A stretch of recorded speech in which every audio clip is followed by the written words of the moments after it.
ধরুন আপনার বাড়িতে, আপনার ঘরে আগুন লেগে গেছে, আগুন দাউ দাউ করে জ্বলছে।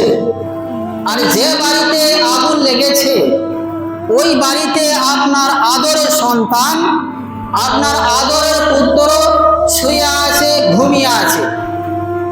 তখন কি আপনি আপনার সন্তানকে এই বলে ডাকবেন, হে আমার সন্তান, তুমি এখনো ঘুমিয়ে আছো, অনেক বেলা হয়ে গেছে, ওঠো, আর তোমাকে ঘুমাতে হবে না, তুমি তাড়াতাড়ি উঠে পড়ো?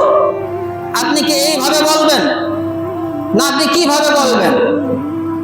আপনি সর্বপ্রথম তখন আপনি ওই আগুনকে আগুন মনে না করে সে আগুনের মধ্যে আপনি ঝাঁপিয়ে পড়বেন, লাফিয়ে পড়বেন। এরপর আপনি সর্বপ্রথম আপনার সন্তানের কলারটাকে ধরবেন।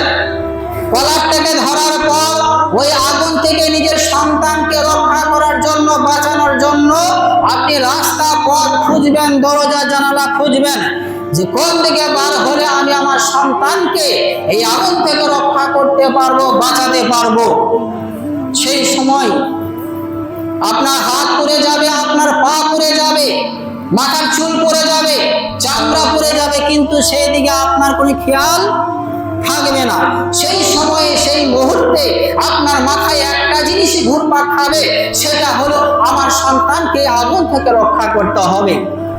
এটাই হলো আপনার সন্তানের প্রতি ভালোবাসা, এটাই হলো আপনার সন্তানের প্রতি দয়া, এটাই হলো আপনার সন্তানের প্রতি স্নেহ, এটাই হলো আপনার সন্তানের প্রতি রহমত।